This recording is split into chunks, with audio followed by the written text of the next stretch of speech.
அதிபதி அனுரகுமார திசாநாயக்க அவர்கள் சொல்ல தயங்கின ஒரு விஷயத்தை மருத்துவரும் பாராளுமன்ற உறுப்பினருமாகிய அர்ச்சுனா ராமநாதன் அவர்கள் வெளிப்படையாக போட்டுடைத்தார். வெளிப்படையாக சொன்னார் என்று சொன்னதான் தலைப்பில் அது என்ன விஷயம் என்று சொன்னா, ஜனாதிபதி அவர்கள் என்னதான் நாட்டினுடைய ஜனாதிபதியாக இருந்தாலும், என்னதான் அவருக்கு முழுமையான அதிகாரம் இருந்தாலும், இன்னமுமே ரோகண விஜயவீர அவர்களையும் அவருடன் உயிர் நீத்த தோழர்களையும் வெளிப்படையாக நினைவு கூறுறதுக்கு, அந்த பேரை உச்சரித்து சொல்றதுக்கு அவருக்கு ஒரு தயக்கம் ஒன்று இருக்கும். ஏனென்று சொன்னா, அதை வச்சுக்கொண்டு எதிர்கட்சிகள் இனவாதிகள் எல்லாரும் பெரிய பிரச்சனையை கிளப்புவினோம். பாத்தீங்களா, நீங்க ஆட்சிக்கு வந்தோன்னே டப்பண்டு அவை என்ன பேரை சொல்றீங்க, அவைக்கு அஞ்சலி செலுத்துறீங்க, அது இதுன்னு சொல்ல ஆரம்பிச்சிருவினோம். எனவே அதை தவிர்க்கும் முகமாக ஜனாதிபதி அனுரகுமார திசாநாயக்க அவர்கள் ஜனாதிபதியாக பதவியேற்றவர் தானே, அந்த பதவியேற்று உரையாற்றினவர் தானே, அந்த உரையில ஒரு வசனம் சொன்னவர், இந்த வெற்றியை அடைகிறதுக்கு, இந்த ஜனாதிபதி பதவியை அடைகிறதுக்கு நாங்க நிறைய காலம் கஷ்டப்பட்டு இருக்கிறோம், நிறைய தியாகம் எல்லாம் செய்திருக்கிறோம். இந்த வெற்றியை என்பிபி தேசிய மக்கள் சக்தி அடைகிறதுக்கு உயிர் தியாகம் செய்த ஆண்களே பெண்களே என்று சொல்லி விழிச்சிருந்தவர். யார் அந்த ஆண்களே பெண்களே? அந்த உயிர் தியாகம் செய்தாக்களார். அதாவது என்பிபி கட்சி ஆட்சிக்கு வரணும்ன்றக்காக உயிர் தியாகம் செய்தது யார் என்று பாத்தீங்கன்னு சொன்னா, அது எங்கள் எல்லாருக்குமே தெரியும். ஜேவிபி கட்சியிலிருந்து உயிர் நீத்த அவர்களைத்தான் ஜனாதிபதி அவர்கள் குறிப்பிட்டிருக்கவர் என்று சொல்லி. எனவே ஜனாதிபதி அவர்கள் ஆற்றின அந்த உத்தியோகபூர்வமான உரையில ரோகண விஜயவீர அவர்களுடைய பெயரையோ அல்லது அவருடன் உயிர் நீத்த தோழர்களையோ அவரால் வெளிப்படையாக சொல்ல முடியல. அதுல ஏதோ ஒரு தயக்கம் ஒன்று இருந்திருக்கு. ஆனா எங்களுடைய பாராளுமன்ற உறுப்பினர் அர்ச்சுனா ராமநாதன் அவர்கள் அந்த தயக்கம் எதுவுமே இல்லாமல் அவருடைய பெயரையும் குறிப்பிட்டு அவருடைய தோழர்களுக்கும் அஞ்சலி செலுத்துகிறோம், வீர வணக்கம் செலுத்துகிறோம் என்று சொல்லி வெளிப்படையாகவே பாராளுமன்றத்தில் சொன்னது வெளியில அதை காட்டிக்கொள்ளாட்டியும் உள்ளுக்குள்ள ஜேவிபியை சேர்ந்த பாராளுமன்ற உறுப்பினர்களும் ஜேவிபியை சேர்ந்த முக்கியமான கட்சி உறுப்பினர்களும் அதை உள்ளுக்குள்ள ரசிச்சிருப்பினம் என்றதுல எந்த விதமான ஐயமும் இல்லை. ஆனா வெளியில காட்டிக்கொள்ள மாட்டினோம், இதெல்லாம் தவிர்த்திருக்கலாம், அதை தவிர்த்திருக்கலாம் என்று சொன்னாலுமே கூட உள்ளுக்குள்ள ஒரு தமிழன், ஒரு வடபகுதி தமிழன், யுத்தத்துல தன்னுடைய தந்தை காணாமல் போயிருக்கிற நிலைமையில அந்த தந்தையை தேடக்கூடிய ஒரு தமிழன் பாராளுமன்ற உறுப்பினராகி பாராளுமன்றத்துக்கு இன்றைக்கு ரோகண விஜயவீர அவர்களுக்கும் அவருடைய தோழர்களுக்கும் அஞ்சலி செலுத்துறது ஒரு சென்டிமெண்டலா, ஒரு உணர்வுபூர்வமாக அவர்களுடைய மனசை கவரும் என்றதுல எந்த விதமான ஐயமும் இல்லை. நான் இதுல ஒரு சின்ன தகவல் ஒன்றை ஞாபகப்படுத்துறேன். 1971 ஆண்டு ஜேவிபி முதலாவது கலகஞ்சது தானே, அதுல 75 போலீஸ் ஸ்டேஷனை எரிச்சதாம். நான் படிச்சேன், சரியோ. அதுல என்ன நடந்திருக்குன்னு சொன்னா, 2 கிழமைக்குள்ள, வெறும் 2 கிழமைக்குள்ள 14 நாளுக்குள்ள 30,000 ஜேவிபி ஆக்களை கொண்டிருக்கிறாங்க. வெறும் 2 கிழமைக்குள்ள 14 நாள்ல கொண்டு தள்ளிக்கிறாங்க அந்த 1971 ஆண்டு. எனவே எங்களுக்கு எப்படி வலிகளும் இழப்புகளும் இருக்கோ அதே மாதிரி தான் அவைக்கும் இருக்குது. ஆனா அந்த 2 விதமான வலிகளும் நான் ஏற்கனவே சொன்ன மாதிரி வேற வேற பார்வையில பார்க்கப்படுது, வேற வேற கோணங்கள்ல பார்க்கப்படுது. அது என்றைக்கு ஒரே பார்வையில பார்க்கப்படுதோ அன்றைக்கு தான் நாட்டுல சரியான சமாதானமும் சரியான புரிந்துணர்வும் பெறும். அந்த ஒரு காலம் மிக விரைவில் வரும் என எதிர்பார்ப்போம். அடுத்ததாக மருத்துவர் அர்ச்சுனா ராமநாதன் அவர்கள் இன்று ஆற்றிய அந்த உரையினுடைய விளைவுகள் என்னென்று பார்ப்போம். 2 விதமான விளைவுகள் ஏற்படும். ஒன்று இனவாதிகள், இனவாத பத்திரிகைகள் எல்லாருமே பெரிய கூச்சல் போடுவார்கள், இதை ஒரு பெரிய பிரச்சனையாக கிளப்புவார்கள். இப்படி அஞ்சலி செலுத்தி போட்டார், அது அப்படி இது அப்படி என்று சொல்லி வழக்கம் போல அவர்கள் தங்களுடைய வேலைகளை கனகச்சிதமாக செய்வார்கள். என்று சொன்னா, போன முறை தலைவரை கடவுள் என்று சொன்னதுக்காக எல்லா பத்திரிகைகளும், சிங்கள பத்திரிகைகள், ஆங்கில பத்திரிகைகள், யூடியூப் சேனல்கள் என்று சொல்லி எல்லாருமே பெரிய பிரச்சனையாக அதை உருவாக்கினார்கள்.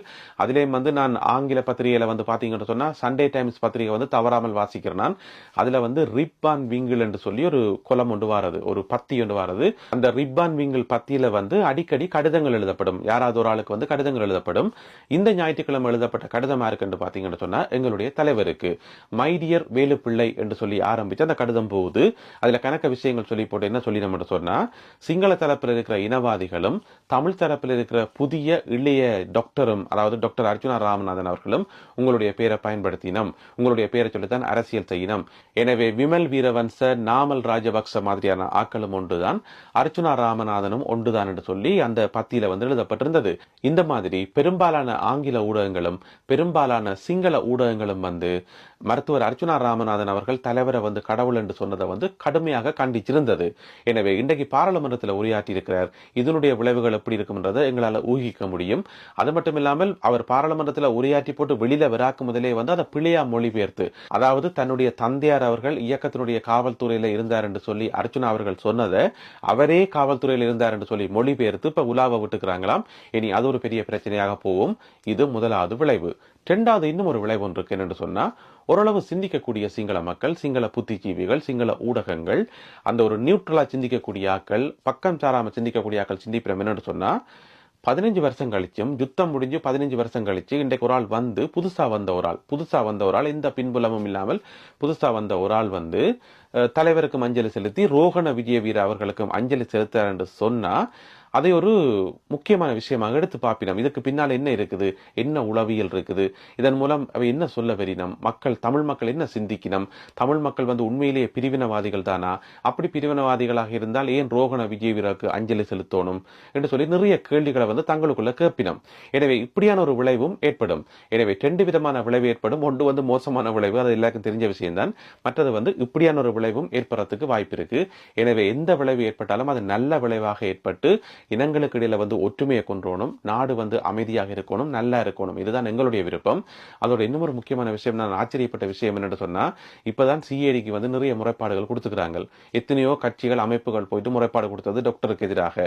அப்ப சிஐடிக்கே முறைப்பாடு போயிட்டு உடனே இங்க நிறைய பேர் விமர்சனம் சொன்னவே, பாத்தீங்களா இதுவரைக்கும் தேவையில்லாம வாய வச்சுருக்காமல் இப்ப சிஐடி வரைக்கும் போயிட்டு நீ பெரிய பிரச்சனை வரப்போகுது என்று சொல்லி நிறைய விமர்சனங்கள் வந்தது. ஆனா அது எல்லாத்தையும் கொஞ்சம் கூட கணக்கே எடுக்காமல் இன்றைக்கு பாராளுமன்றத்திலேயே வந்து அஞ்சலி செலுத்தியிருக்கார். எனவே டாக்டருக்கு இருக்கக்கூடிய இந்த துணிச்சலை வந்து எப்படி சொல்றேன்னு எனக்கு தெரியல.